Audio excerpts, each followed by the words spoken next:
Hello all. अभी तक के पार्ट में मैंने आपको कैपिटल गेन के बहुत सारे दूसरे टॉपिक बताए थे, जैसे कि कैपिटल एसेट क्या होता है, ट्रांसफ़र क्या होता है, लॉन्ग टर्म और शॉर्ट टर्म कैपिटल गेन क्या होता है, इसको कैसे कैलकुलेट किया जाता है।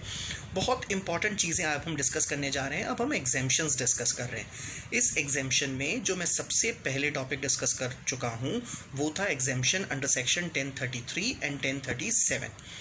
अब मैं मोस्ट इंपॉर्टेंट डिस्कशंस करने वाला हूं। मैं अब सेक्शन 54 के एग्जेम्पशंस डिस्कस करूंगा। तो सबसे पहला जो मैं पॉइंट उठाऊंगा वो है सेक्शन 54। आइए डिस्कस करते हैं कि आखिर सेक्शन 54 क्या कहता है। क्या होता है सेक्शन 54, इसके बारे में हम डिस्कशन करते हैं। पॉइंट ये कहता है capital gain on sale of residential house. अब हुआ क्या, अगर आपके पास कोई रेसिडेंशियल हाउस है और उस रेसिडेंशियल हाउस को आप बेच करके कोई गेन राइज करते हो, तब आपके पास एक ऑप्शन है कि आप अपना टैक्स सेव कर सकते हो अंडर सेक्शन 54। लेकिन ये जो बेनिफिट है केवल इंडिविजुअल और एचयूएफ को मिलेगा। यानी कि मान लेते हैं कि अगर कोई कंपनी है, उसके पास कोई गेस्ट हाउस था, यूज़ होता था रेसिडेंशियल पर्पस के लिए, उसको बेच करके अगर वो चाहे सेक्शन 54 का एग्जेम्पशन लेना तो उसके पास ये ऑप्शन अवेलेबल नहीं है। ये बेनिफिट केवल और केवल इंडिविजुअल और एचयूएफ के लिए एप्लीकेबल है। ये कैसे मिलेगा, इसको समझने की कोशिश करते हैं। कंडीशंस क्या है इसकी। Number 1, there should be a transfer of residential house. आपको एक रेसिडेंशियल हाउस ट्रांसफर करना है। Number 2, it must be a long term capital asset. अगर ये लॉन्ग टर्म कैपिटल एसेट होगा तभी इसका बेनिफिट मिलेगा। Number 3, income from such house should be chargeable under the head income from house property.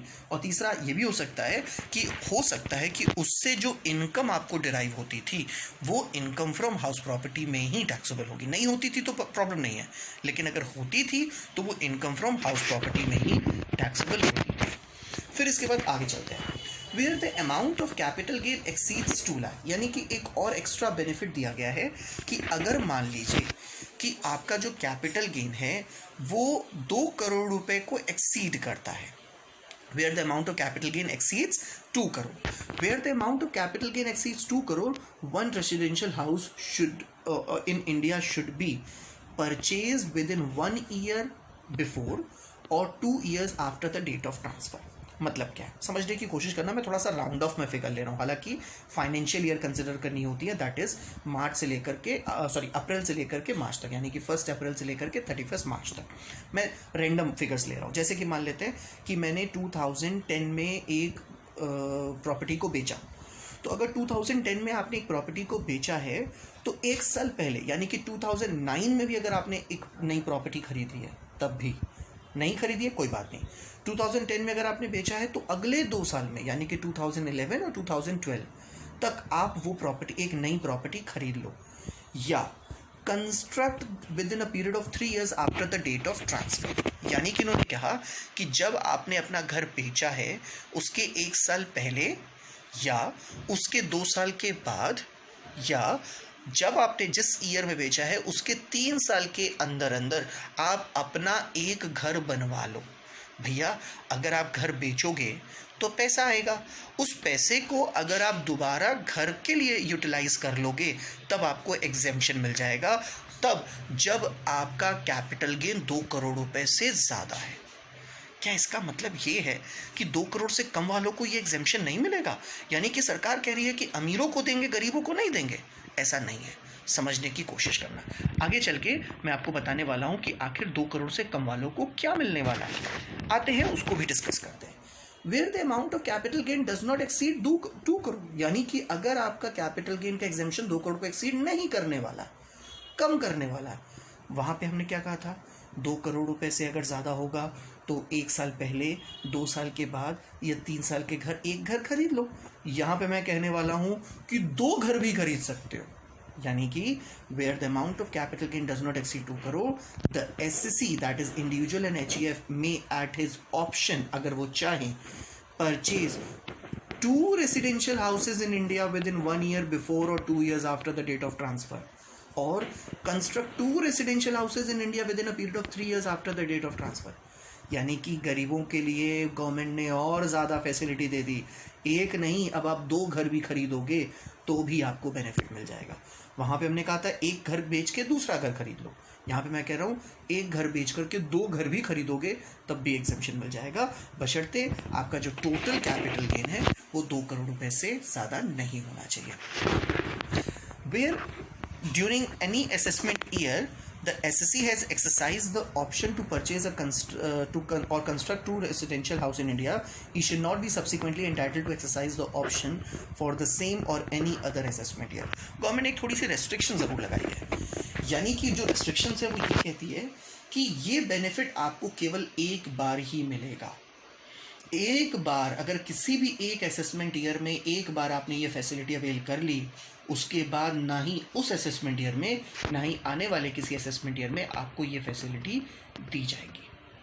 फिर point आता है कि आखिर मुझे एग्जेम्पशन मिलेगा कितना, ये भी बहुत इंपॉर्टेंट है, उसको समझते हैं। Quantum of exemption, if cost of new house or houses as the case may be is more than or equal to long term capital gain, entire long term capital gain is exempt.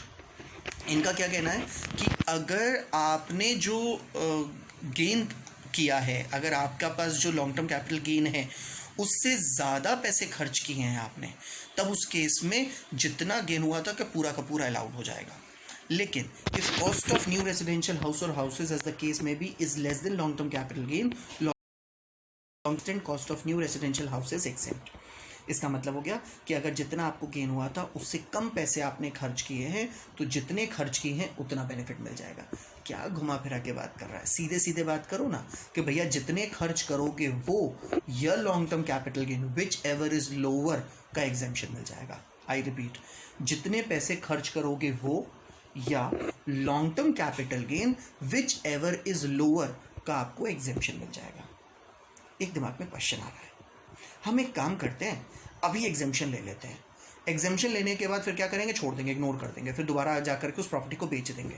तो government ने कहा ध्यान रखना, अगर आपने उसका किसी property का एग्जेम्पशन लिया है और एग्जेम्पशन लेने के बाद आपने उसको 3 साल से पहले ही बेच दिया, तब क्या होगा समझना।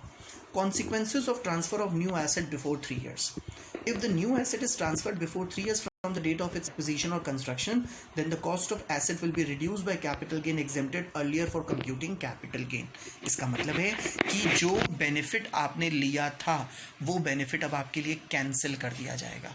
यानी कि बात को समझने की कोशिश करना। मान लेते हैं आपने 1 करोड़ रुपए का घर खरीदा था, मैं बहुत राउंड ऑफ में बात कर रहा हूँ, बिल्कुल एग्जैक्टली मैं फिगर्स में बात नहीं कर रहा हूँ। 1 करोड़ में आपने घर खरीदा था, आपने उस घर को बेच दिया 2 करोड़ रुपए में। अब 2 करोड़ रुपए हो गई उसकी सेल कंसिडरेशन।